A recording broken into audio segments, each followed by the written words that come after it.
네, 황현입니다. 여의도 너머 TV 닭간다 플러스 고수분들 모셔보고 한국 정치판을 정밀 해부해보는 시간이죠. 오늘은요, 제가 저희 방송 시작하면서부터 좀 계속 모시고 싶다고 말씀을 드렸었고, 오늘 드디어 연말을 맞아서 2025년을 정리하면서 이분을 한번 모셔봤습니다. 이준석 개혁신당 대표 나오셨습니다. 어서 오십시오. 네, 안녕하세요. 반갑습니다. 네. 아니 바쁘신데 나와주셔서 다시 한번 감사의 말씀 좀 드려요. 우리 일정을 잡은 지가 꽤 됐는데 네. 갑자기 또 쿠팡 청문회가 또 생기는 바람에 그렇죠. 조금 오늘 바쁜 일정이 됐습니다. 네. 쿠팡 청문회 다녀오신데 어떠세요? 좀 반성을 하나요? 분위기는 어때요? 이게 지난번에 저희가 순차 통역으로 한번 큰 코 다쳐가지고 네. 이번에 동시 통역으로 이제 진행을 하는데 그래요. 그래도 역시나 그 지연 전술. 근데 이건 약간 문화 차이도 있는 게요. 미국의 청문회는 상원이라는 데 보면은 몇 명 안 되는 위원들이 이제 계속 소위원회 중심으로 질의응답하기 때문에 네네.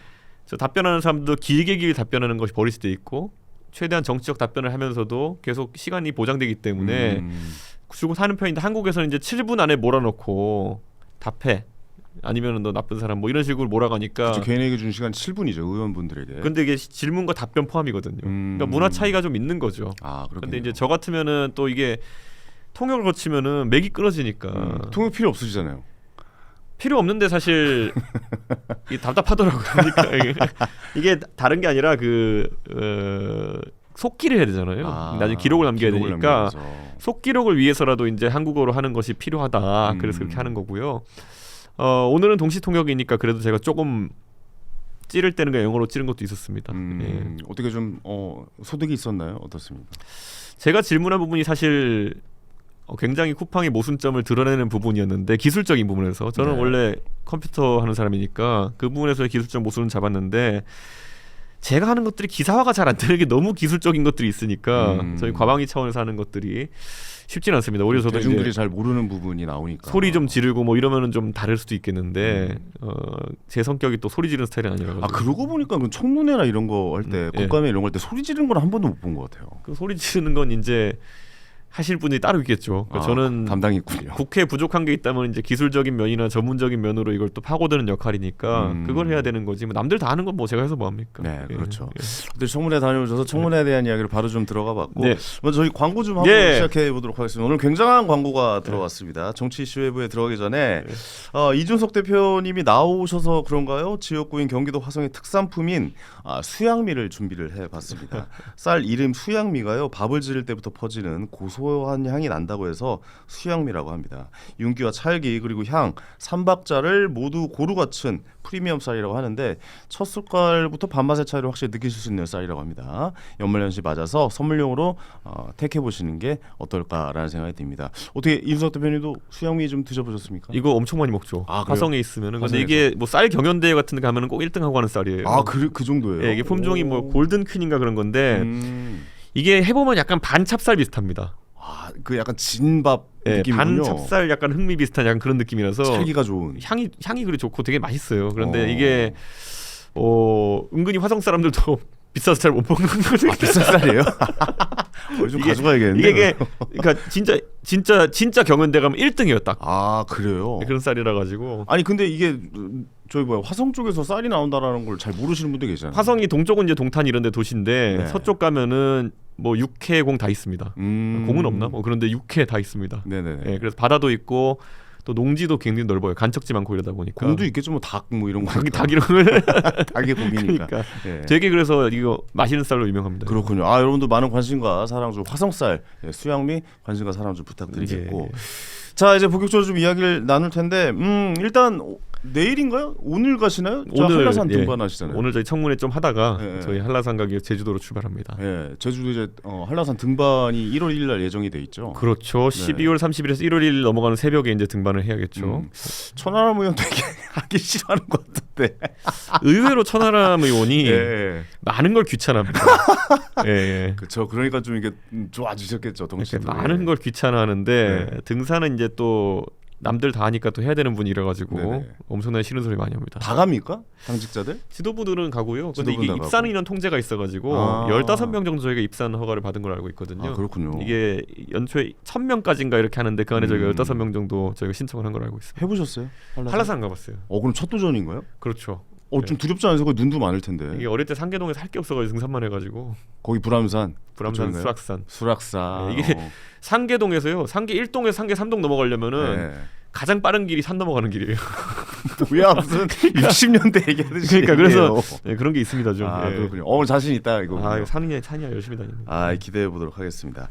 개혁신당 얘기 먼저 좀 해볼게요. 개혁신당이 이제 세석을 네. 가지고 있고, 뭐 대선까지 출마를 하셨고, 뭐 8%대 지지를 받으셨지만 네. 좀 오랫동안 좀 뭐랄까요, 개혁신당이 더 확장해줄 수 있는 부분이 있지 않을까라는 생각을 저는 하는데. 좀 정체되어 있다라는 생각 좀 들기도 해요. 전환점이 한 번씩 있어야 되는데요. 뭐 이제 대선 치르면서 개혁신당 인지도가 충분히 높아졌고, 그럼요. 지금 전체적으로 보수 침체기인 상황에서 예전에 자유한국당과 바른정당으로 나뉘었을 때도 그때 자유한국당도 뭐 10%대에서 20%대 지지율, 바른정당은 뭐 6%, 7% 이런 지지율 이렇게 맞아요. 고착화됐었거든요. 네. 그게 왜냐하면 전반적으로 지금 이제 보수 진영의 자체에 대한 유권자들의 관심사가 떨어진 상황인 거예요. 많은 사람들이 모름 없음 관망에 들어가 있는 상태죠. 그렇죠. 그러니까 그들에게 어떻게 새로움을 보여줄 수 있느냐 이런 건데, 또 지방선거 때 저희가 또 장이 서면 또 열심히 또 이 장사를 해야죠. 그럼 내년에는 좀 핵심으로 좀 두고 있는 건 지방선거라고 좀 생각을 해야 될까요? 그렇죠. 그리고 뭐 전 세계적으로 AI 열풍이 불고 있는데요. AI가 사실 기업의 크기와 관계없이 많은 가능성을 이제 열어주는 것처럼 저희한테도 많은 가능성 열어줄 거라 생각합니다. AI 쪽은 자신 있습니까, 개혁신당이? 요즘 이제 그 제가 컴퓨터가 이제 제가 한 데스크탑 돌리는 게 3-4대가 있거든요. 네네. 다 지금 3대 다 프로그래밍 돌리고 있습니다 지금. 네. 왔다 갔다 하면서 지금. 그 자체적으로 뭔가 프로그램을 만들고 계시는 거예요? 저희 엄청나게 개발 많이 합니다. 저희가. 개발을 하고 계시요 엄청 개발 많이 하고 제가 요즘 거의 하루에 거의 한 절반 이상을 프로그래밍에 투자하고 있습니다. 그럼 그 프로그램은 정치 쪽에 관련된 프로그램입니까? 선거 때 저희가 쓸 수 있는 여러 가지 툴들. 선거 때 쓸 수 있는 툴. 완전히 새로운 걸 보여드리겠다. 뭐 재밌겠네요. 재미는 있죠. 그런데 이게 결과가 나와야 되는데. 그렇죠. 이게 결과가 이어져야 되는데. 혼자 무슨 그 괴짜 박사처럼 앉아가지고 그렇죠. 지금 하고 있습니다. 아니 뭐 프로그램 팔 것도 아니고. 이건 팔 수도 없는 프로그램이고요. 그러니까요. 기대해 보겠습니다. 어떤 프로그램이 나올지 매우 기대가 됩니다. 정치 쪽으로 선거 관련해서 AI 돌려서 프로그램을 만들고 있다. 뭐 이런 거 하면 뭐 드루킹하는 거 아니야 그러시는 분도 있는데 그게 아니라 분석하는 거예요. 그렇죠, 그러니까 그렇죠. 어떤 전략이나 아니면 이런 거 분석하고 개별 후보자들이 저희 개혁신당 후보 나오면은 다 선거 초짜 드릴 거예요. 그렇겠죠. 좋게 말하면 신인, 나쁘게 말하면 표짜 이런 거거든요. 그래서 이분들한테 선거를 어떻게 가이드해 줄 수 있느냐도 굉장히 중요하거든요. 저희가 뭐 콜센터를 운영할 것도 아니고, 그럼 앱이나 이런 거로 해서 가이딩을 해서 오늘은 일정 어떤 거 하는 게 좋겠다, 어떤 메시지 내시는 게 좋겠다, 이런 것들을 다 분석해서 추천해 주는 것들. 아니 근데 그런 거로 거의 기본적으로 AI는 데이터가 있어야 되는데 그런 데이터 축적을 많이 좀 해놓은 상태입니까? 많이 하죠. 많이 하고 있고 지금 뭐 그런 건 국힘에 많을 텐데 데이터가. 그렇잖아요. 거기는 근데 유의미한 데이터는 없고요. 유의미한 데이터 제가 너무 잘 알지만 유의미한 데이터는 없고요. 예. 제가 그걸 데이터화하기 위해 가지고 뭐 그 당에서 조직 만들려고 하다가 그때쯤 바로 잘렸기 때문에 그렇군요. 아무도 못했을 겁니다. 알겠습니다. 데이터가 어떤 결과를 또 지방선거에서 AI로 활용한 지방선거 어떤 모습 보여줄지도 기대해 보겠고, 그러면 아무래도 목표는 두 자릿수대 지지율 뭐 이렇게 좀 봐야 될까요? 그 기초선거, 기초의원 선거에서 특히 많은 사람 당선시키는 게 중요하고요. 네. 저희가 이번에 9호를 잘 잡아야 되는데 그냥 그 계획 생각하고 있어요. 뭐 익숙한 선택은 익숙한 결과를 낳습니다. 또는 같은 선택을 하면서 다른 결과가 나오진 않습니다. 뭐 이런 것들을 9호 삼아가지고 이번엔 좀 새로운 선택을 해달라라는 얘기 하고 싶습니다. 목표가 있습니까? 기초의원 몇 석? 기초의원이 이제 그 3인 선거구 3명이 나오는 곳이 3명의 당선자를 내는 곳이 한 수백 군데 돼요. 그런 데서 많이 유의미한 성과를 내는 거야 되고요. 그다음에 국회의원 보궐선거가 한 10군데 정도 나올 겁니다. 네, 그렇죠. 거기서 저희가 당이 의석 규모를 어떻게 늘려나갈 수 있느냐, 이것도 굉장히 관건일 거예요. 몇 석 정도 가능하다고 보십니까? 최소 2-3석 정도 늘릴 수 있는 전략을 세워야겠죠. 2-3석 정도. 왜냐하면 이게 광역단체장 선거도 저희가 좋은 후보들을 많이 준비하고 있지만은 국회의원 보궐선거는 특히 이제 선거가 좁기 때문에 전력 투구가 가능하거든요. 그런 것들 염두에 두고 움직이고 있습니다. 기초의원이나 뭐 이런 선거는 아무래도 좀 개혁신당의 능력을 좀 봐야 되는 시점이지만, 그래도 어떻게 보면 국회의원 보궐선거는 어느 정도의 연대가 있어야 좀 가능한 부분이 아닐까라는 생각도 하는 부분 많아요. 그런데 뭐 하기에 따라 가지고는 동탄 모델이 또 가능할 수도 있겠지만은 모든 가능성 열어놓고 보고 있지만은. 그건 이준석이니까 가능했잖아요, 사실. 그러니까요. 네. 그러니까 이준석 같은 사람이 또 있어야겠죠. 네. 그런데 뭐 보입니까? 좀 어때요? 개혁신당에서. 아직까지는 그런 정도의 개인적 인지도를 가진 사람은 없겠지만은 뭐 또 해보면 되죠.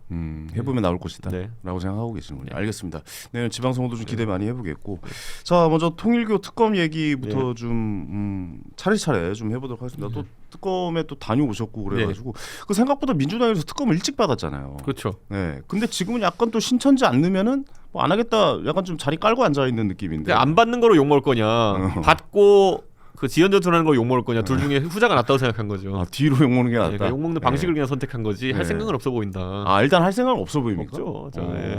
사실 지금 신천지가 왜 나와요 지금 보면은 신천지에 뭐 있었으면은 벌써 그 김건희 특검에 다 수사했겠죠. 네. 그러니까 물귀신 작전이잖아요. 일단 그러니까요. 너희들도 털자. 나도 한번 뭐 털 테니 뭐 약간 이런 느낌인 것 같기도 그리고 한데. 신천지 의혹이라는 게 글쎄요. 저는 이제 신천지 의혹이라는 거 예전에 그 이만희 그 총재라는 분이 네.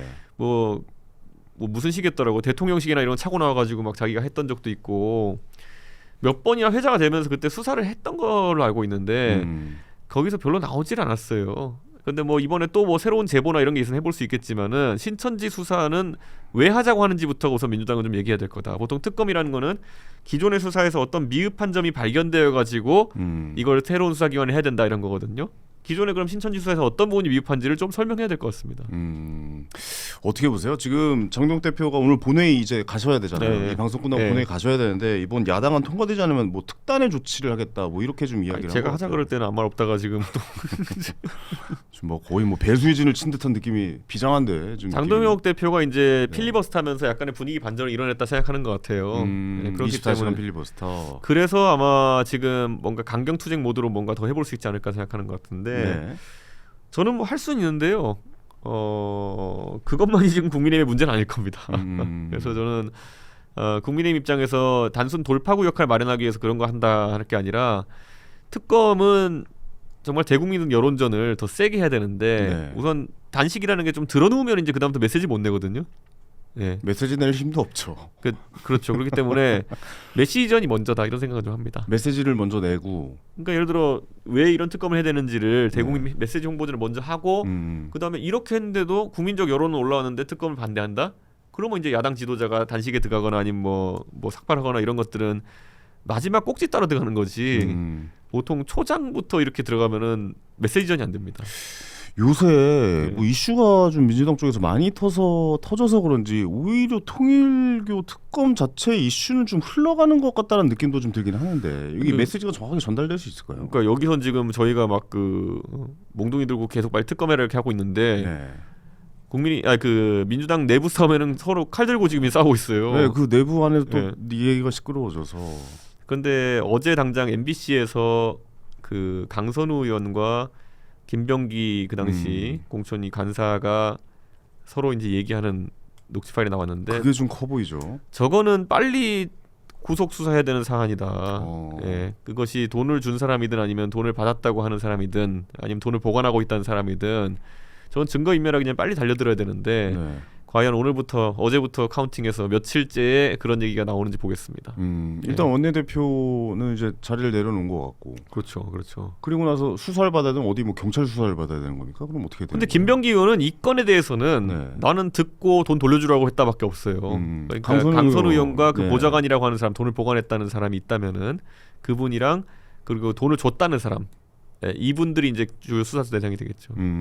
알겠습니다. 그 이야기 또 뒤에 좀 자세하게 좀 이야기 나눌까 하고. 예. 근데 이런 상황에서 이슈를 가져올 수 있는 뭔가의 한 칼이 있습니까? 이거는 굳이 사고 치고 있는데 여기 껴들어가지고 더 큰 사고를 쳐서 가져올 리는 없는 게 네. 여기 지금 민주당에는 그러니까 우리 국민들이 사실 민주당의 어떤 성추행이나 아니면 이런 성비위 같은 것들도 예전에 막 터지고 해가지고 문제된 적도 있고 돈 관련 문제도 지금 이제 터지고 있는 건데 이런 거에 무덤덤해지면 안 되거든요. 이재명 대통령이 사실은 많은 어떤 그런 형사적인 이슈에 얽혀 있으면서 대통령 되시면서 좀 민주당 정치인들도 그렇고 지지자들도 그렇고 많이 무덤덤해진 것 같아요. 아, 저 정도는 그냥 뭐 수사받다 좀 넘어가자. 잘못되면 다 공작이라 그러고 이건 다 표적 수사다 그러고 뭐 이렇게 하는데 참 안타까운 상황이 왔습니다 지금. 그래서 정치인들도 그걸 믿고 더 아니 우리 대통령이 뭐 본인은 그렇게 논란을 딛고 저렇게 된 분인데 나한테 뭐라 그러겠어? 좀 이런 생각이라면 개탄스럽습니다 대한민국 여당이. 그런 것도 있고 좀 그런 것도 있는 것 같아요. 내란을 한 정당이 뭐 있는데 우리는 이 정도 해도 돼. 그러니까요. 뭐 이렇게 이야기하시는 좀 느낌도 좀 있는 것 같고. 아이 뭐 저기 계신 분께서 저런 과정들이 있었는데 우리가 이 정도 가지고 뭐 날라가겠어? 약간 이런 생각도 좀 있는 것 같기도 그런데 하고요. 이해운 의원을 어제 이제 그 임명하면서 네. 사실 이해운 의원도 뭐 원래 제가 잘 알고 지내는 분이지만은 최근에 참 안타까운 행보들이 많았거든요. 뭐 계엄 옹호 비슷한 것도 막 하고 그랬는데 그냥 탄핵 반대죠. 탄핵 반대하고 이렇게 했는데 사실 면죄부를 준 거잖아요. 네, 그것도 뭐 흔히 말하는 사과 또는 입장 전환 하고 나서 임명한 것도 아니고 임명하고 나가지고 이제 입장해라. 입장해라 얘기해라. 이렇게 네, 뭐 이렇게 됐죠. 뭐 약간 부가 서비스 비슷하게 이렇게 얘기한 거잖아요. 그러니까 저는 그러면 저런 흔히 말하는 과거의 행보에 대해서 반성이나 아니면 사과 이런 거 없이도 그러면은 장관 자리도 되네? 이건 되게 상징적인 움직임이었던 거거든요. 그래서 저는 민주당이 지금 맨날 내란 얘기하지만은 사실 내란은 종식된 지 오래고 예, 그냥 약간 구호같이만 게 쓰고 있는 것 같습니다. 알겠습니다. 요 다시 특검 얘기로 좀 돌아서 예. 좀 이야기 이어가 볼 텐데 만약에 오늘 장동혁 대표 말대로 본회의에서 야당안 통과되지 않으면 좀 예. 극단의 뭐 특단의 조치 이야기를 예. 했는데 특단의 조치가 뭐 예를 들어 뭐 단식이라든가 예. 뭐 삭발이라든가 예. 뭐 이런 게 나올 것 같은데 어떻게 그 동조하십니까? 뭐 이준석 대표? 단식 할 수도 있겠죠. 삭발은요? 삭발도 할 수 있겠죠. 뭐 못할 게 없으니까. 그런데 그 아니 파마한 지 얼마 안 돼가지고 너무 아까운데. 그 의도야 뭐 항상 예. 그거야 의도에 따라서 의도가 뭐 순수하면 당연히 그건 동참할 수 있는 것이고. 동조할 수 있다. 예. 근데 아까 말했던 것처럼 그 우리가 계란을 삶으려고 그러면은 네. 그 물에다 넣어서 서서히 온도를 높여야 이제 계란이 삶아지는 거지. 불에다 넣으면 구운 계란이 되거든요. 그러니까 불에 지금 던져버리고 나가지고 이거 계란 다 그냥 타버릴 수도 있는 거기 때문에 맛있는 계란을 만들기 위해 가지고는 어떻게 천천히. 온도를 조금씩 올릴 것이냐. 저는 그게 아마 정치의 묘인데 장동혁 대표도 뭐 정치를 안 해본 분은 아니니까 고민할 거라 봅니다. 장동혁 대표랑 좀 대화를 해보시니까 어떠세요? 좀 대화는 잘 맞거나 좀 그렇습니까? 뭐 사상이나 이런 것도 그렇고. 만나서 얘기해 본 적이 없는 것 같아요. 그런 일 얘기만 하신 거예요? 그럼? 아니요, 한 번도 만난 적이 없어. 아예 만나죠. 대표된 뒤로는요. 옛날에는 이제 아. 뭐 의원할 때 한두 차례 뭐 그냥 사석에서 만나서 얘기하고 있겠지만은. 네네네. 예, 근데 지금은 없습니다. 지금은 없군요. 네. 알겠습니다. 뭐 들어보니 어떻다 뭐 이런 것도 없습니까? 제가 처음부터 양동근 대표 이제 용꿈 꾸는 것 같다. 예, 그 용꿈이 머리에 들어찬 사람들 제가 많이 봤는데 그러면은 예, 용꿈의 말로 별로 안 좋습니까? 평소와 많이 달라집니다. 아 사람은 예. 행태가 달라지는 많이 달라집니다. 예. 많이 달라진 것 같아요. 많이 달라졌죠. 그리고 용꿈이라는 게 뭐 그 약간 자기 예언인지 모르겠지만은 예전에 제가 봤을 때 용꿈 들어서면서 가장 이제 좀 정치적으로 망가지신 분이 황교안 대표였거든요. 근데 용꿈 꾸시는 것 같은데 최근에 우리가 황교안이다까지 외치시면서 그럼 황교안 대표가 왜 그러면은 그렇게 몰락의 길을 가게 되었는가에 대한 분석도 있어야 되거든요. 거의 똑같이 본인이 가고 있습니다. 장동혁 대표가 그 갔던 길을 지금 같이 가는 것 같다. 그렇게 그렇죠. 보여진다라고 거의 생각하시는 똑같이 거예요? 가고 있습니다. 거의 똑같이. 그래서 하고 있다. 제가 아까 그랬잖아요. 같은 선택을 하면은 같은 결과가 나온다. 황교안 대표가 같은 선택을 하면 같은 결과가 나올 수밖에 없습니다. 그쵸. 지금 분위기는 약간 좀 그래 보이게 되면 너 좀 이렇게 운동장을 너무 좁게 쓰는 거 아니야? 뭐 이런 이야기가 나오고 있잖아요. 황교안 대표의 특징이 뭐였냐면은 그때 이제 미래통합당이라는 당을 차리면서 나머지 이제 액션맨들 예를 들어서 그 당시 원희룡 장관도 껴 있었고 네. 뭐 유승민 의원도 껴 있었고 뭐 다 있는데 내가 유일신이고 나머지는 대권에 기어오르지 못하게 해야 된다라는 게 있었던 것 같아요. 제 생각에는. 그래서 내가 다 하고 대신 책임을 내가 다 지게 된 거죠. 그래서 지방선거 대패 이후에 그냥 다 책임지고 물러나게 된 건데 네. 한마디로 지금 장동혁 대표도 본인이 이 판에서 주도해서 지선을 이끌고 나서 내가 유일한 장수가 되겠다는 생각을 할 거예요. 뭐 자연스러운 생각입니다. 근데 그랬을 때 책임도 온팡지게 다 뒤집어 쓴다는 거. 따도 내가 닿다는 거, 이뤄도 내가 다 잃는 거. 예. 너무 도박 같다라고 보시는군요. 지금 현재 그렇죠. 분위기는. 네, 그런 상황인 거죠. 이거 원래 정치는 좀 뒤를 이제 두고 해야 되는 겁니까? 지금 상황에서 어떻게 해야 된다고 보세요? 국민의힘에서 뭔가 좀 조언을 한번 해주겠다면 어떤 말을 해줄 수 있을까요? 그러니까 근데 장동혁 대표가 그 나누지 못하는 이유는 딱 한 가지일 겁니다. 예를 들어 우리 역사에서 제일 빡세게 나누어가지고 크게 먹은 사람 이 누구냐면은 김대중 대통령은 크게 나눴죠. 네. 그러니까 본인이 이 호남 기반의 정치인으로서는 항상 대선에 가서 미끄러지는 그 한계가 있으니까. 그러니까 충청도를 끌어다니지 않으면 나는 대통령 안 된다. DJP 연합 때 그 말씀하시는 DJP 연합할 수밖에 없는 거죠. 그래가지고 통 크게 JP한테 내각의 절반을 주겠다. 그걸 당신 총리해라. 음. 그래가지고 그 당시 JP는 혼자 나왔으면은 몇 프로 안 됐을 텐데. 그렇죠, 그렇죠. 그렇게 해서 사실 DJP로 집권할 수 있었던 거지. 그거 아니었으면 솔직히 DJ 못했을 거거든요. 그런데 그런 정도가 되려 그러면요, DJ 입장에서 엄청난 자신감이 있었던 겁니다. 이렇게 해도 어차피 내각을 반을 줘도 대통령이 내가 되면은 내가 다 이끌 수 있다. 실제 그 자신감 때문에 그 연대를 할 수 있었던 것인데 지금 장동혁 대표에겐 그 자신감이 없을 거예요. 예를 들어 뭐 그 당 안에서 지금 이제 아웅당하는 한동훈 전 대표라든지 아니면 당 밖에 이준석이라든지 뭐 얘기를 했을 때는 저 사람들이 오히려 주목받을 수 있다는 생각을 하면은 그때 딱 아무것도 안 하는 겁니다. 그러니까 누군가를 결국 안고 같이 가야 될 게 분명히 있는데 그렇게 전혀 지금 안 되고 있잖아요. 자신감입니다, 정치는. 그 자신감이 아직 없어서 그렇다고 예, 보십니까? 네가 와봤자 아니면 네가 뭘 해봤자 내가 이 판의 대장이야라는 자신감이 있으면 되는 건데 누가 들어오는 순간 여기가 먹힐 것이다. 본진이 털린다. 그러니까 그렇죠. 이런 개념이군요. 그렇죠. 그런 거죠. 약간.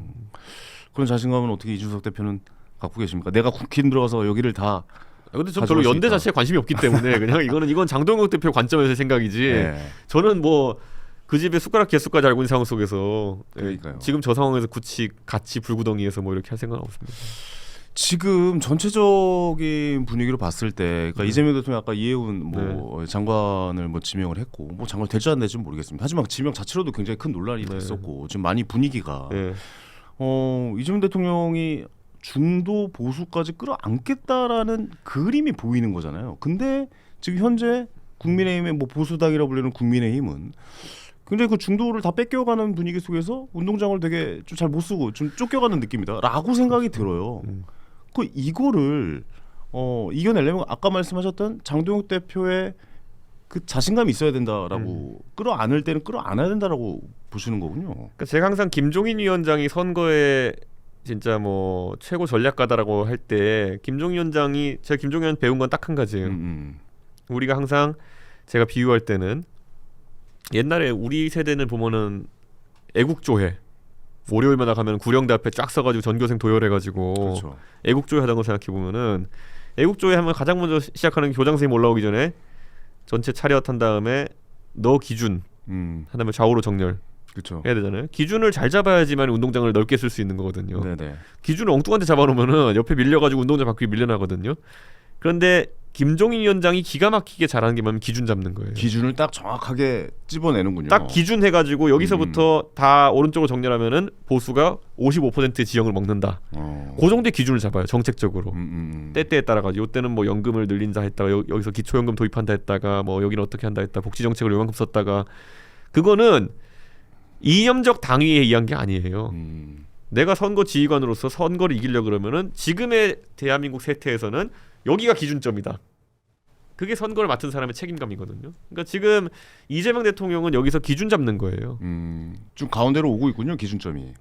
이미 지난 대선 때 이미 그걸 했었고 여기 55% 지점을 여기 잡고 있으면은 여기서 좌우로 정렬하면 무조건 이긴다. 예.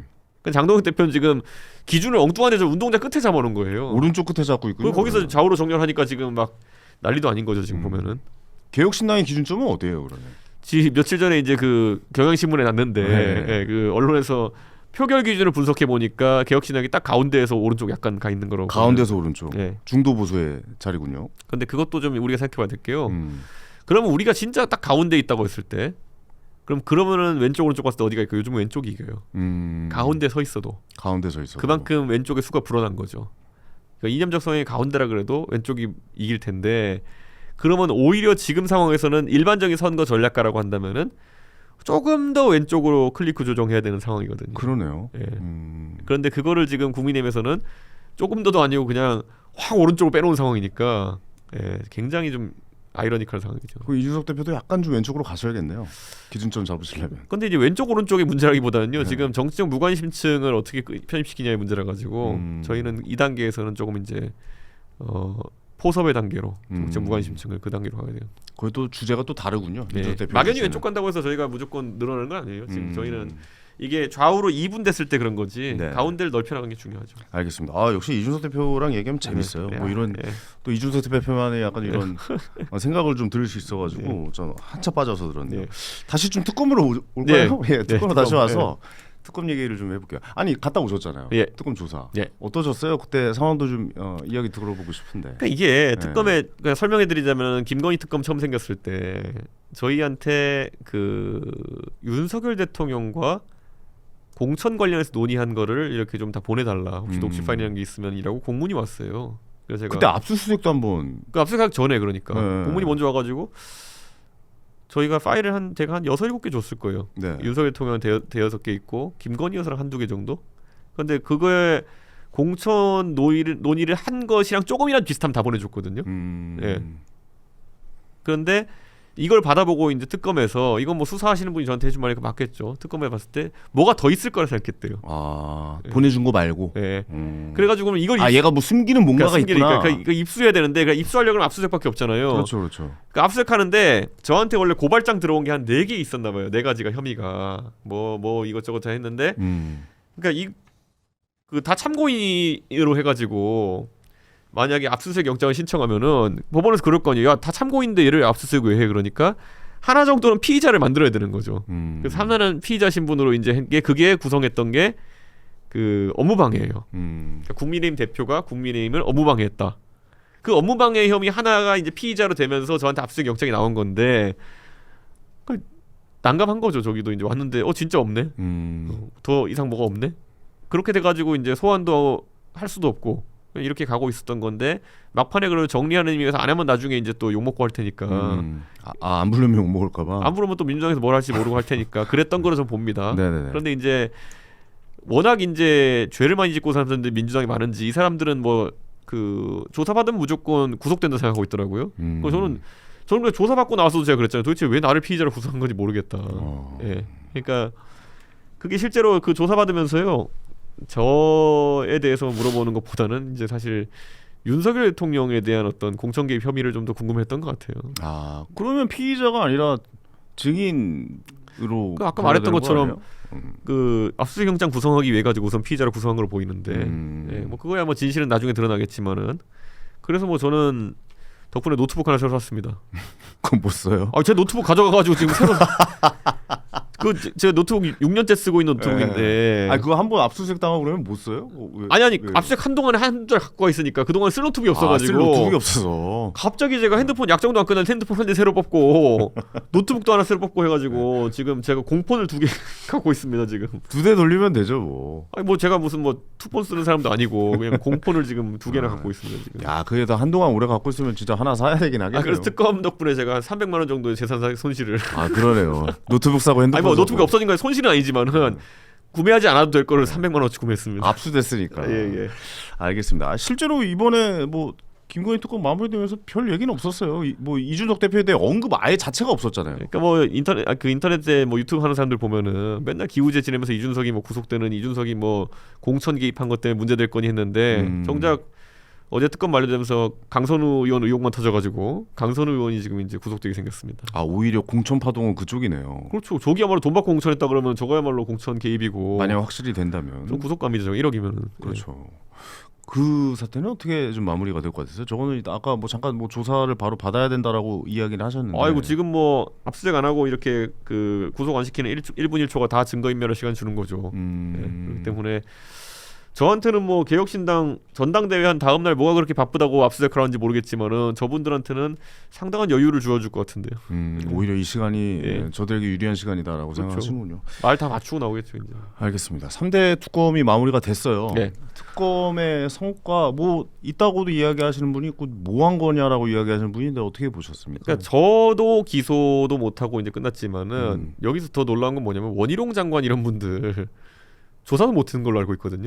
그러네요. 생각해보니까. 그러니까 이게 우리가 대한민국 정치가 좀 잘 되려면은 이 민주당에서 계속하는 거 뭐 의혹 조금 내놓은 다음에 자기들끼리 유튜브에 나발 불어가지고 문제 있는 것처럼 해놓은 다음에 나중에 이미 구속됐다, 구속될 만큼 뭐가 나왔다 이런 식으로 허위사실 퍼뜨리고 사람 이미지 하나 바보 만드는 거 이런 식의 정치를 지금 하고 있는 건데요.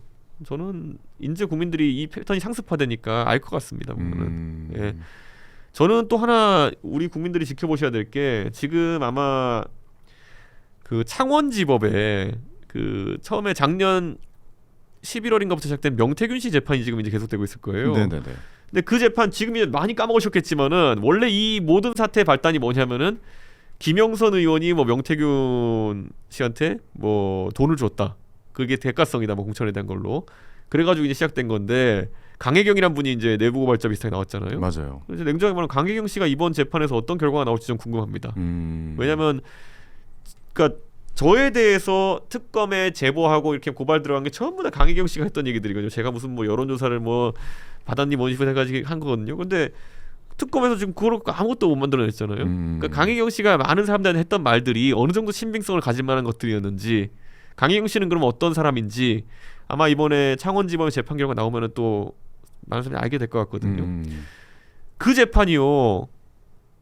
만약에 처음에 알려졌던 것처럼 누가 돈을 주고 돈 먹고 만약 거기 이런 거였으면요. 저게 1년 넘게 갈 재판이 아니에요. 원래 1심은 6개월 안에 끝내게 돼 있거든요. 네.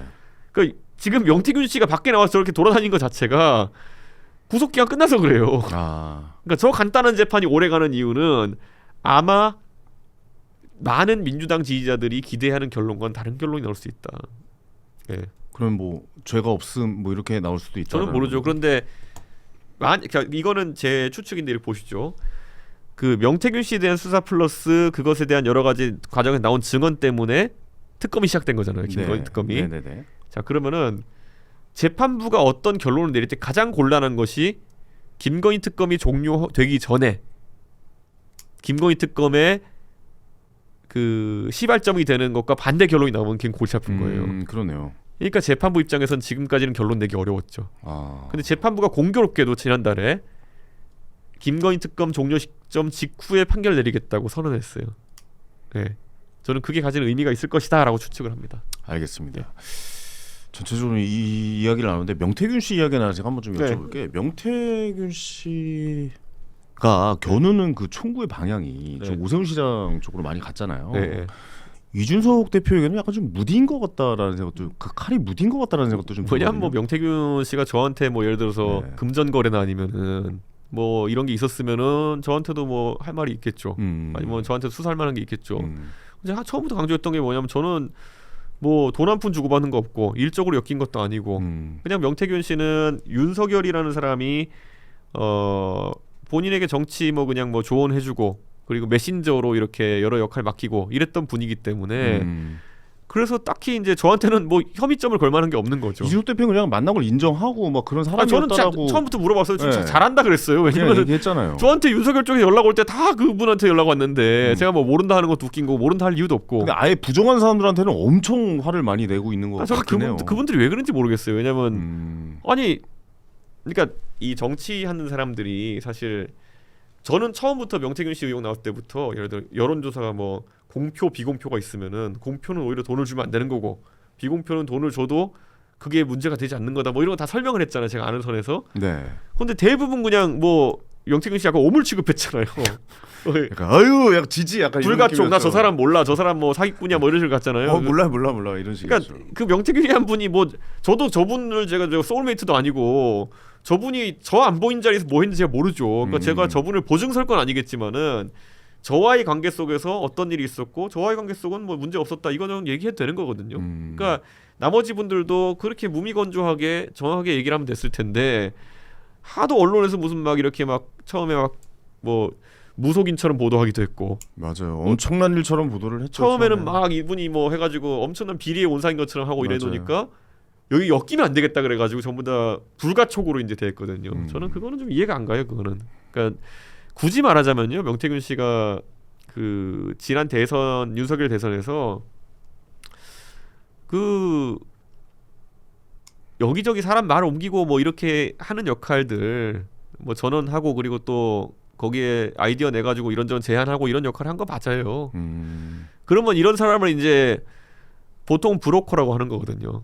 근데 이게 영어에선 브로커가 굉장히 중립적인 단어인데 한국에서 이제 브로커 그러면 부정적인 이미지니까 이 명태균 씨도 이 말 들으면 이제 열받하더라고. 근데 정확하게 이제 사전적 의미로서는 그럼 원래 주식 시장에서 주식 거래하는 사람 브로커라고 그러거든요. 그렇죠. 그러니까 브로커는 중간에 이제 사실상 중개하는 사람인데 사람들 사이에서 중개하던 사람 맞아요. 우리나라에서 좀 안 좋게 쓰이긴 하죠. 그러니까 그게 그런데 불법이냐? 불법은 아니거든요. 근데 이런 분들이 정치권 안에 많이 계십니까? 그 브로커 역할을 한다는 분이 꽤 있고요. 근데 이제 여기서 저는 놀라웠던 게 뭐냐면은 그 이 명태균이라는 분이 윤석열 대통령 포섭해가지고 나중에 그 안에서 역할할 줄은 몰랐어요. 예.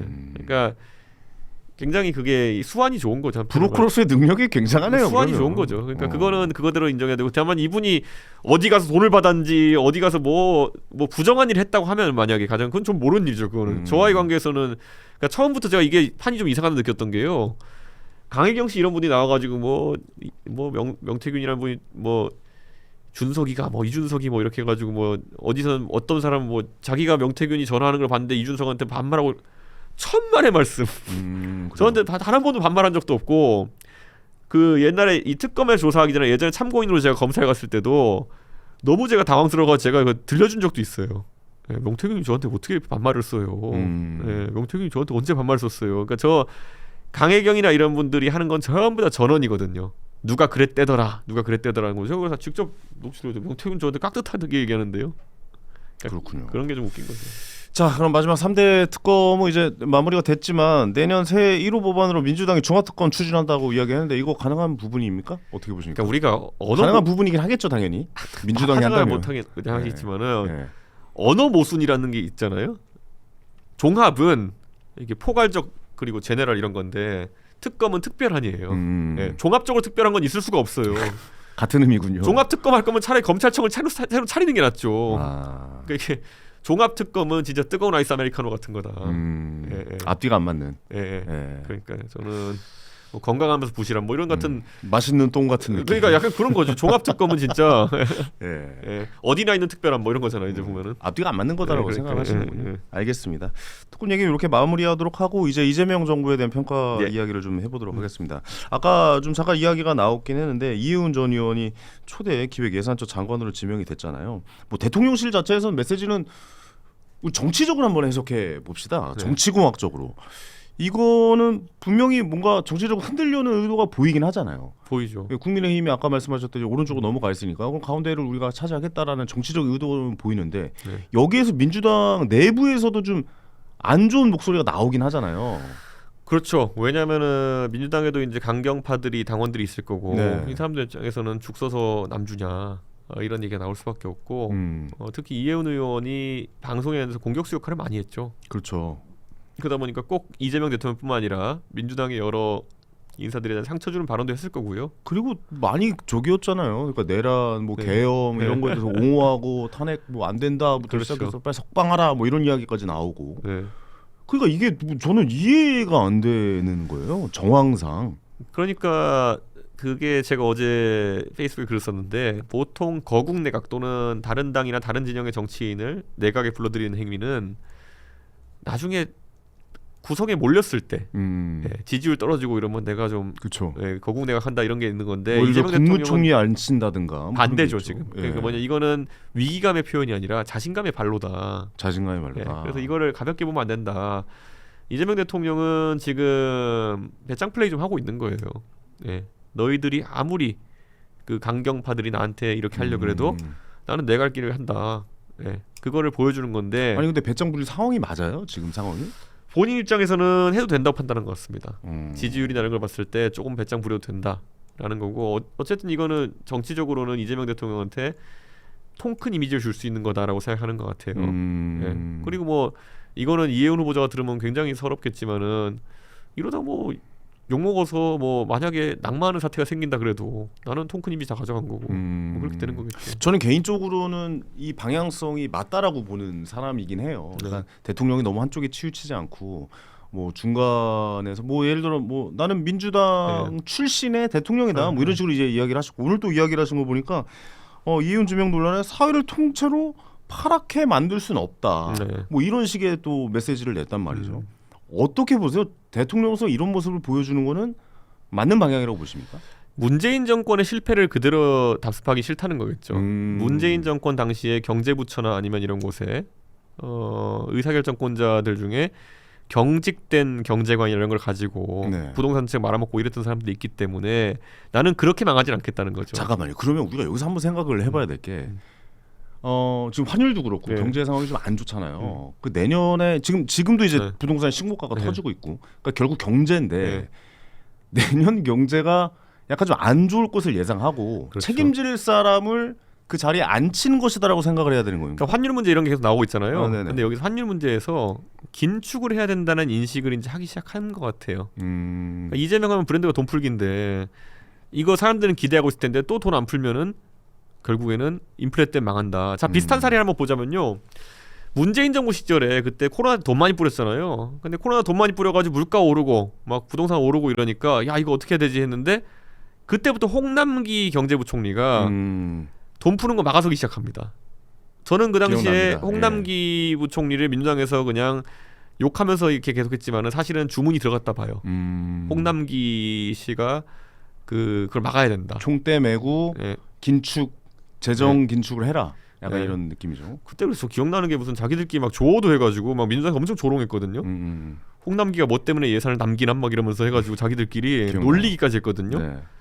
그런데 그때 아마 주문이 들어갔던 지금 아마 이해운 그 장관 후보자한테도 긴축으로. 긴축을 가야 된다. 이런 게 있어요. 옛날에 보면 우리가 뭐 결혼식 가는데 왜 안 갔냐 모르니까 안 갔죠 이런 것처럼 네네.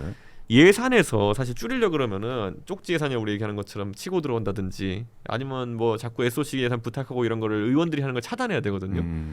근데 지금 민주당은 되게 당황스러울 거예요. 저 이해운을 모르는데 또는 이해운이라는 사람이랑 적대적 관계인데 내가 가서 부탁할 수는 없잖아요. 그렇죠. 우리 돈 좀 더 달라 이런 부탁인데. 네, 가가지고 뭐 그리고 저랑 이제 술이라도 이렇게 한번 왕창 마시면서 논의해봅시다 이런 게 안 되잖아요 지금. 그럼 이건 결국에 돈줄을 막겠다라는 의지의 표현입니까? 의외로 저는 이게 그래서 이 함의를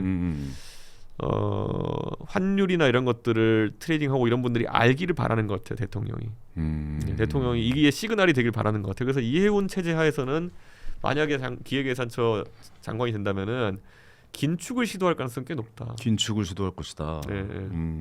돈줄을 좀 묶겠다. 그리고 나중에 홍남기 네. 욕했던 것처럼 나중에 그 이해운 때문에 그렇다라고 둘러댈 가능성이 높다. 책임지고 떠나게 만드는. 그런데 그게 뭐 이해운 장관이 뒤통수 만나기보다는 본인도 알고 있을 거예요. 그게 자기 역할일 줄. 그렇군요. 네. 그 역할로 우리가 좀 생각을 해보면 되겠군요. 예. 근데 경제 얘기가 나와서 얘기인데 좀 경제 얘기를 좀 해보도록 하겠습니다. 지금 사실 환율이 1,430원 정도 오늘 30원대로 내려온 걸로 알고 있어요. 그러니까 1,400 막 60원, 70원, 막 1,500원대까지 올라가다가 지금 이게 모르겠어요. 나라에서 개입을 한 건지 뭔지 잘 모르겠어요. 뭐 국민연금이 들어온 건지 뭔지는 잘 모르겠는데 어쨌든 급격하게 하루에 20원 빠지고 막 엄청나게 내려오고 있는 상황. 원래 환율이라는 구두 개입만으로도 상당한 효과를 갖기 때문에 네네. 그렇다고 볼 수도 있겠지만 지금까지의 구두 개입이 효과가 없었던 거에 비해 가지고 이번엔 좀 많이 내렸는데 많이 내렸어요. 그러다 보니까 실제 개입을 한 것이 아니냐 생각할 수 있고 이 상황에서 이걸 봐야 돼요. 그 이재명 대통령이 결국에는 이제는 관세 협상하면서 투자 약속한 것 때문에 네. 미국이나 아니면은 해외에서 돈을 벌어도 기업들이 국내로 환전 안 해오는 건 맞습니다 지금. 네. 근데 그거는 자기가 해놓은 정책 때문에 그런 거니까 이거를 뭐라고 하기엔 자기 모순이잖아요. 네. 기업에다 그래가지고 제발 환전해라고 해서 얘기해도 안 듣는 게 아니 당신이 여기 미국에 갔다가 수백억 투자하면서요. 그럼 어차피 우리 이거 환전해가지고 뭐 수백억 달러를 다시 이렇게 원화로 바꾼다 하더라도 나중에 또 투자로 또 바꿔야 된다. 그럼 우리는 손해만 보고 환율은 손해죠. 또 제자리가 될 거다. 그 말이 맞거든요. 네네. 그러니까 지금은 대미 투자에 대한 어떤 그런 압박 때문에 기업들이 환전 못하는 상황이 제일 큽니다. 우리가 지금 보면은 뭐 개인이 서학개미 투자한다고 뭐 몇백억 불 이렇게 가져가는 것보다는 미국에서 수출 금액이 환전 안 되는 거 이게 훨씬 규모가 크죠. 근데 왜 한국은행장이나 이런 분들은 서학개미의 탓을 돌리고 무슨 쿨한 척하려고 미국 주식한다고 우리 생각할까요? 각하께서 통상 협상을 잘하신 것으로 지금 그 빵빠레를 올려놨는데 네. 우리 각하께서 하신 통상 협상의 결과로 기업이 환전을 하지 않아 가지고 우리가 환율이 이 모양이 됐습니다라는 것을 감히 입 밖에 내어 말하는 자가 없는 거죠. 네. 그렇다면 한국은행장의 연임을 위해서 오히려 그냥 나라에 좋은 말만 해주고 있는 겁니까? 원래 미국 같은 경우는 파월 의장 같은 경우는 막 트럼프에다 막 들이대잖아요, 사실. 그러니까 저는 뭐 젊은 세대 중에서 한껏 이제 이창용 그 총재를 뭐 이렇게 경제 원리 원칙 주자로 띄워놓은 그런 상황도 몇 달 전에 있었지만은 네. 어차피 교수 출신이시고 그 안에서 본인이 정치를 하실 건 아니다 보니까 네. 강단 있는 모습보다는 적당히 맞춰가는 모습을 보이시는 것 같습니다. 현재 정권과 네. 적당히 그냥 예. 갈 길을 같이 가는 그렇죠. 모습이라고 그렇죠. 봐야겠군요. 예, 그렇게 그런 의미에서 이제 서학개미 이야기하고 뭐 쿨한 그렇죠. 척 뭐 이런 것도 해석해야 되겠군요. 서학개미는 뜬금포인 게 너무 뜬금포였어요. 예. 예. 저 서학개미로서 좀 예. 약간 저도 좀 왜 이런 얘기를 하셨지? 뭐 이런 생각이 들었으니까요. 서학개미는 또 나중에 은근히 또 환절을 합니다. 또 그거는 예, 그렇기 때문에 서학개미는 그쵸. 원만큼 또 환절합니다. 많이. 그분은 오히려 외화를 벌어오시는 그러니까요. 그걸 또 원화로 이번 상황에서 환전하니까. 서학개미들이 뭐 투자를 정상적으로 했다면 꽤 땄을 거기 때문에 오히려 맞아요, 외환 맞아요. 보유를 늘리는 격이 되기 때문에 오히려 그거는 환전을 하면 도움 됩니다. 그렇죠. 다른 방향이었던 예. 것 같습니다. 그리고 그 환율에 대해서 네. 뭐 뉴노멀이다 표현하면서 이제 이 시기에 적응을 해야 된다. 이 시기가 새롭게 열린 거다라고 표현을 하시는 뭐 민주당 분들도 계시더라고요. 근데 그건 전 잘못된 표현이라고 생각을 하는데. 그거야말로 우리가 여러분의 국민소득을 10%씩 깎았습니다. 여기에 적응하십시오. 이런 소리 하는 거거든요. 그러니까 이게 나라에 잠깐만 개입만 해도 네. 환율이 이렇게 조정이 되는 거 보면 네. 이건 아닌 거라고 보이는 그렇죠. 거잖아요. 그리고 지금 그 2008년도 7년도 이렇게 가면 MB를 민주당이 제일 심하게 욕한 논리가 강만수 그 당시 강만수 장관 중심으로 해가지고 네. 고환율 정책을 유지해가지고 수출 산업을 대기업 중심으로 밀어주려고 한다. 그래서 MB는 신자유주의자고 무슨 MB는 이런 거였거든요. 근데 사실 신자유주의랑 아무 상관없거든요. 그거는 거기도 그렇고 MB를 그렇게 욕해놓고 지금 고환율을 유지하고 뉴노멀이라고 하는 거는 그거는 모순이죠. 모순이다. 예. 그 당시 MB 때 글로벌 경제 위기였고 그런데도 불구하고 고환율 정책이 어느 정도 유지되어가지고 수출 기업들이 살아남고 이렇게 했던 건데 그걸 그때 욕해놓고 지금 와가지고는 우리 사정이 이러니까 지금 뉴노멀을 받아들여라? 그건 내로남불이죠. 그거는. 예. 내로남불과 앞뒤가 맞지 않는다. 왜냐하면 실제로 이렇게 되면 수입 물가 때문에 서민들은 엄청 힘듭니다. 이제 그렇죠. 예. 지금 뭐 기름값도 당장 뭐 이제 1,700원대가 고정이 되어 있는 것 같다는 기름값도 그렇지만 뭐 식료품값 이런 것도 계속 오를 거고요. 저 원자재 값이 오르면은 네. 우리가 내년에는 짜장면 값을 10,000원대를 만나지는 않을까라는 생각이 들기도 해요. 짜장면의 양을 줄이는 방법으로 대응할 수도 없을 거예요. 이제 보면은 예, 보통 그거 할 때까지 하다가 우리가 사실 삼겹살이 210g에 시작해가지고 180g까지 내려왔잖아요. 맞아요. 예, 그게 이제 사실 물가 상승에 대처하는 방법 중에 하나인데 삼겹살이 대부분이 수입산인데 이렇게 가다가는 1인분 120g 진짜 이미 그렇게 한 데도 있죠. 120g. 그렇죠. 예. 예.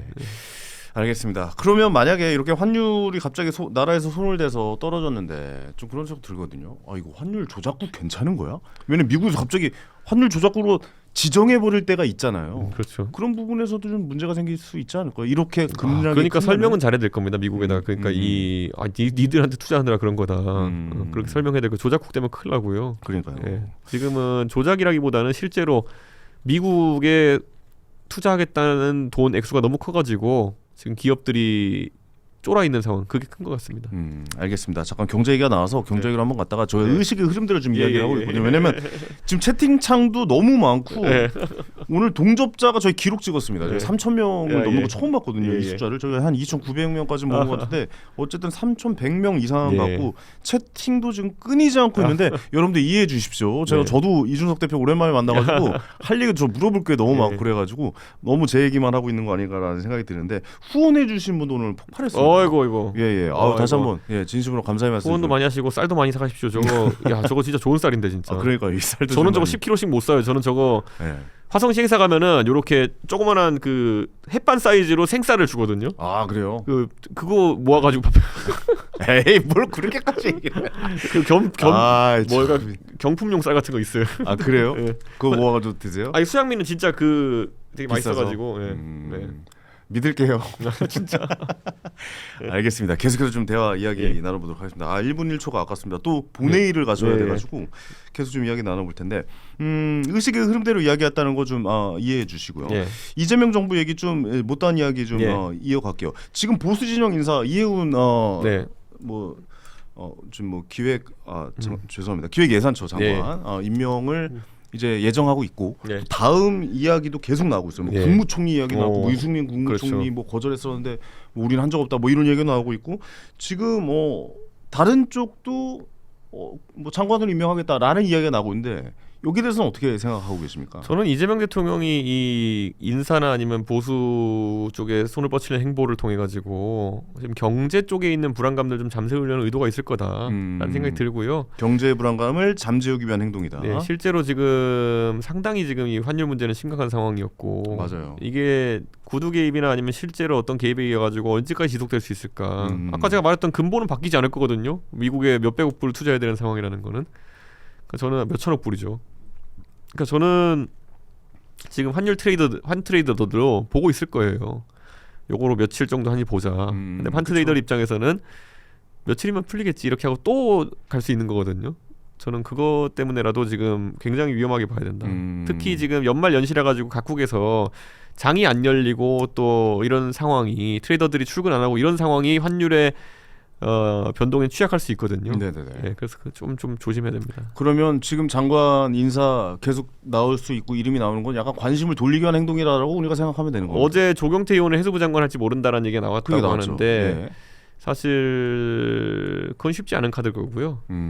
해수부는 그런데 부산에 이제 넣으면서 부산 출신 정치인들 쉬고 있는 사람들 굉장히 많기 때문에 거기는 언제든지 뭐 투입할 사람도 있을 겁니다. 보수 인사 투입이라고 보십니까? 가능할 것 같습니다. 뭐 예를 들어 누구 생각하고 계십니까? 제가 이름 대면 그분이 되게 싫어하겠지만은 그런 분들 좀 있을 수도 모릅니다. 그런 경우가 예. 발생할 수 있다. 그러니까 관심을 돌리기 위한 그렇죠. 행동일 수도 있다라고 보시는 거예요. 만약 이준석 대표에게 뭔가 제안이 온다면 어떻게 생각하세요? 말도 안 되는 소리 하지 말라 그러겠죠 저는. 뭐 임기 말에 네. 뭐 국정 전환용으로 네. 뭐 제안이 올 수 있지도 않을까요? 그 옛날에 보면은 그 네. 계엄 상황에서도 자기 이득 차리려고 무슨 제안을 하고 이랬던 분이 있잖아요. 예, 그래가지고 뭐 자기가 섭정 같은 거 해보려고 했던 황당한 사람 있잖아요. 네네. 근데 그런 게 국민들 눈에는 딱 보면은 수준 낮아 보이는 거거든요. 저는 그런 식으로 공짜 좋아하면은 안 좋은 일이 일어납니다. 진짜. 공짜라고 생각하는군요. 아니 선출직 자리가 가진 권한, 대통령이 가진 권한을 그 선출직도 아닌 사람이 예를 들어서 그냥 공짜로 그렇게 낼름 하려고 했다. 그것도 역시 선출직이 아닌 총리와 함께. 그러면 그거는 공짜 좋아하는 거죠. 공짜 좋아하는 것이다. 네. 예. 공짜에 편승할 생각 없다. 공짜로 뭘 탈 생각은 없군요. 그렇죠. 저희가 자력으로 얻어내야죠. 네. 이런 그 이준석 대표의 태도가 저는 마음에 듭니다. 예, 맞아요. 못 공짜로 먹어도 고라는 게 저희는 하이 리스크 하이 리턴 항상 노리고 있기 때문에. 그러니까요. 예. 투자도 이런 식으로 하십니까? 그랬던 것 같아요. 예. 그래서 벌 때는 많이 보고 날아갈 때 많이 날아가고. 그렇군요. 투자 요즘도 하세요? 못 합니다. 요즘. 요즘 바빠서 못 하시는군요. 근데 투자라는 거는 하이 리스크 하이 리턴 또는 뭐 정크 본드 이런 거는 모으면은 또 리스크가 줄어들어요.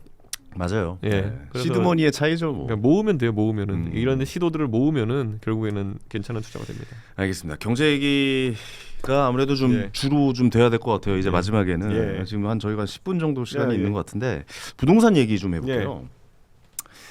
지금 이 정도의 환율과 지금 전 전체적으로 저는 이제 본업이 저는 이제 투자자잖아요. 이거 흐름을 좀 보고 있으면 지금 서울에서도 지금 신고가 계속 터지거든요. 사실. 그렇죠. 지금 분위기 자체가. 근데 이러다가 내년 설 지나고 나서는 지금 이 환율에 이 분위기에 제가 봤을 때 지방선거 전에 큰 요동이 칠 것 같다는 생각이 드는데 그럴 수 있죠.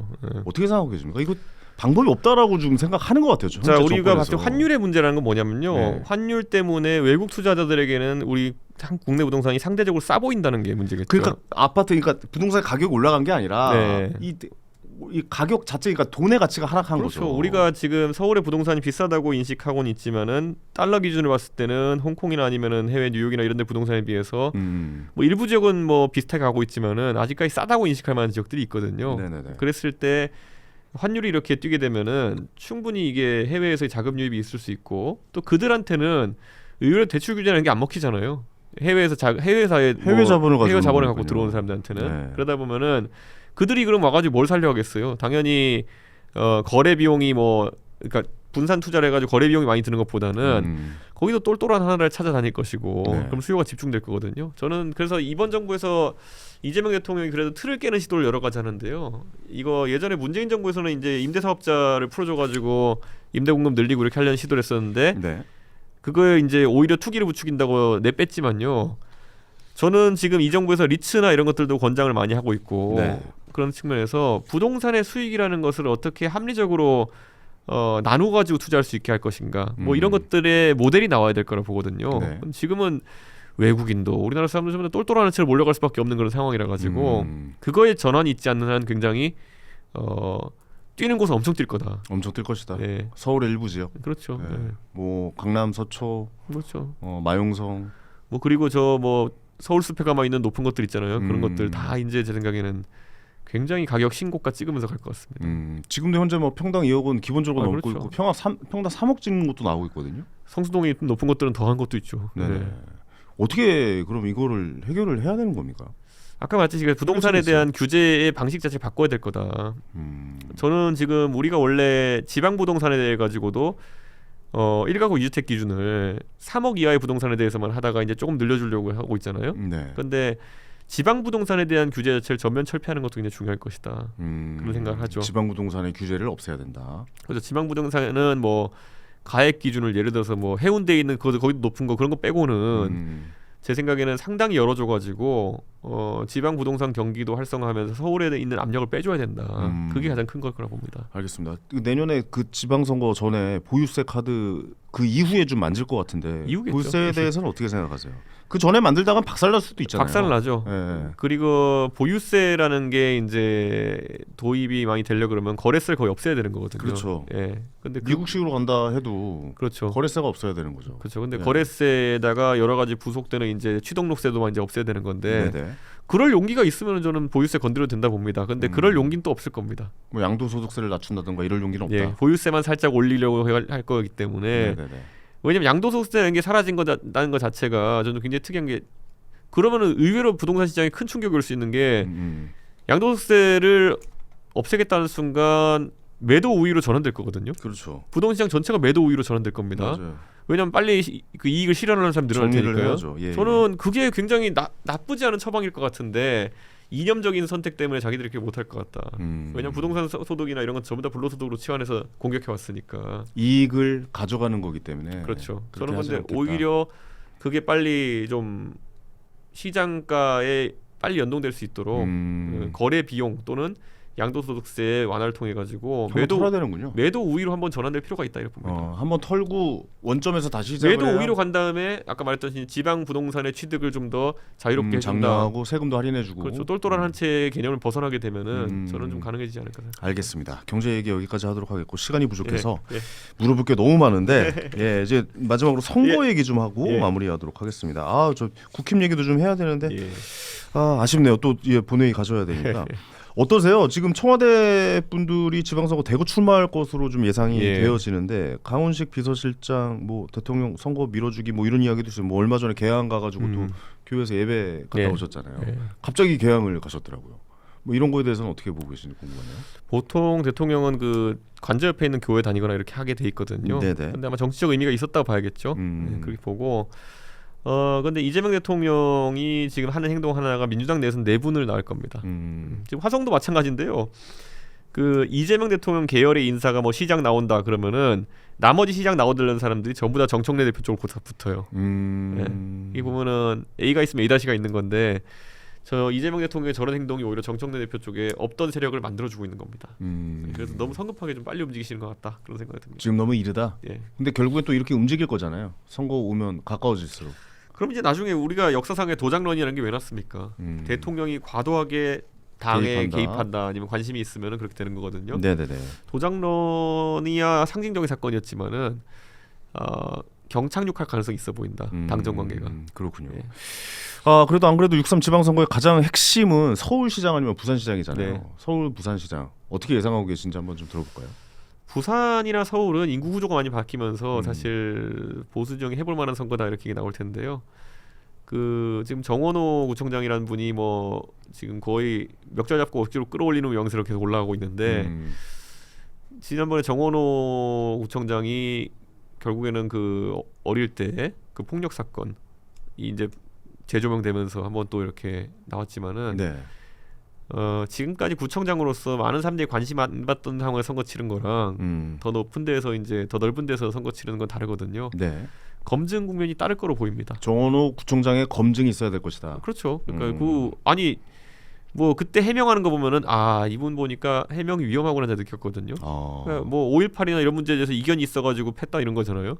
아니 정상적인 사람이 5.18에 이견이 있으면 사람 팹니까? 그러니까 이게 뭐 옛날에 이재명 대통령이 비슷하게 뭐냐면 음주운전 왜 했어요? 그럼 뭐 훌륭한 분을 돕다가 그런 식으로 얘기했거든요.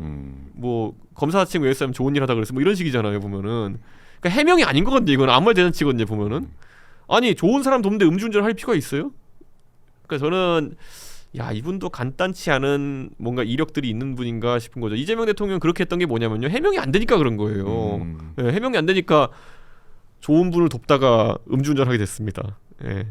이게 말이 되냐고요 이게. 그러니까. 이게 사실 정치 쪽에도 그렇고 연예계 쪽에도 그렇고 신인들이 예. 확 올라오잖아요. 예. 갑자기 이렇게 뭐 예. 이슈를 받으면. 그렇죠. 정원호 구청장도 그런 의미에서 서울시장 후보로 확 올라오면서 네. 아직 검증이 안 된 상태니까 네. 그 검증이 6월 3일까지는 좀 이루어져서 어느 정도 조정이 될 것이라고 보고 계시는군요. 그렇죠. 저는 좀 조정될 거다. 음. 아 진짜 저는 제가 아는 호남 분들한테도 반농담적으로 물어본 적이 있어요. 아니 예전에는 호남에서 5.18 관련해 가지고 이견이 있으면 그 안경이 날아가도록 패고 이랬나요? 이렇게 그렇진 않은데 막 이렇게 약간 뭐 시비야 붙을 수 있겠지만은 네. 뭐 그렇게 그 그 정도는 출동한 아니다. 이게 보면 삼중 추돌이거든요. 보면은 그 먼저 그 같이 앉아 있던 그 상대당 보좌진을 패고 그 다음에 그 말리던 시민을 패고 그 다음에 그 출동한 경찰을 팼다가 그 이제 거기 기사에 나온 내용이거든요. 그러니까 이게 아 그런 일이 있었군요. 5.18을 얘기했는데 경찰은 왜 그럼 때린 거지? 뭐 이런 거 있잖아요. 보면. 많이 흥분하셨었네요. 그러니까 그래서 아니, 경찰은 왜요? 그러니까 이게 보면은 그 당시 정원호 구청장이란 분이랑 어떤 가치 있는 분이 있으셨기 때문에 실제 정원호 구청장이 어떤 행동에 개입했고 어떤 거에 개입 안 했는지 이거는 나중에 또 그분이 해명할 일이 있겠죠. 네네. 그러니까 저도 이거는 좀 더 그분이 정확한 얘기를 좀 해주셨으면 하는 생각이에요. 아직 해명이 덜 됐군요. 근데 기사만 봤을 때는 그 셋을 연달아 이렇게 뭐 폭력 시비가 붙은 걸로 돼 있으니까 경찰은 왜 뭐 이렇게 할 수밖에 없는 거죠. 예. 뭐 토론이나 이런 걸 통해서 뭐 증명해 내시겠죠. 그렇죠. 궁금하네요. 어떤 말씀하실지. 네. 그럼 아직까지는 오세훈 시장이 지금은 유리한 것으로 보인다, 맞습니까? 지금은 보면은 모름 없음이 많은 상태일 거예요. 네. 예. 아마 오세훈 시장 인지도 높은 상태지만은 최근에 1년에 그 국민의힘의 좀 안 좋은 모습 때문에 팀 반칙으로 얻어맞고 있는 상황이다. 오세훈 시장이. 네네. 예, 그런 상황이죠. 그러면 오세훈 시장이랑 관계가 좋으시잖아요. 네. 도와달라고 말씀하시면 좀 도와줄 생각이십니까?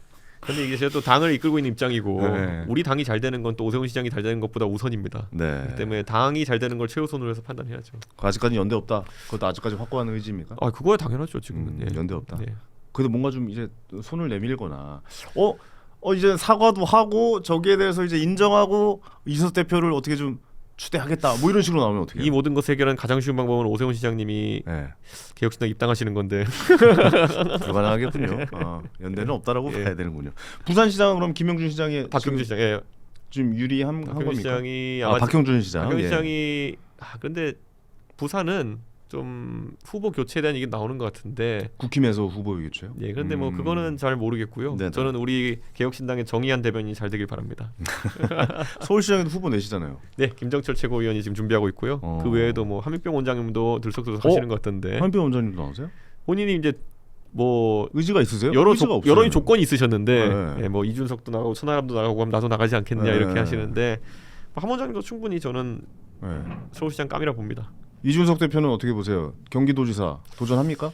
저는 근데 이 개혁신당이 차려진 다음에 네. 제가 선거 지휘를 할 타이밍을 한 번도 못 그거 했어요. 그러니까 이게 작은 당일수록 선거를 마이크로 매니지먼트 하려 그러면은 선거를 좀 아는 사람이 이걸 컨트롤해야 되는데 냉정하게 천하람 대표도 뭐 정치에서 뭐 평론도 많이 하고 있지만은 천하람 대표도 그 처음에 그 순천에서 자기 정치 데뷔하자마자 치러본 맞아요, 그 선거 맞아요. 하나 빼고는 한 번도 선거 해본 적이 없어요. 그거랑 당 대표 당내에서 했던 그거는 뭐 또 경선이고 다른 개념이고 비례대표가 그냥 그 마지막 순간까지 마음 졸이다가 그냥 된 거고.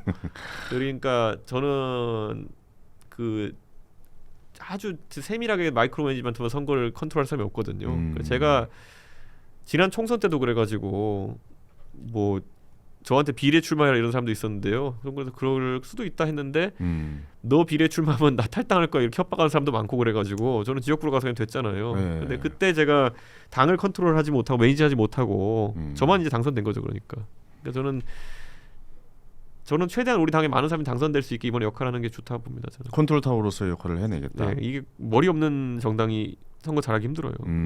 알겠습니다. 그럼 천하람 대표는 이런 선거 경우에 한번 있었으면 좋겠다라고 생각하시는 겁니까?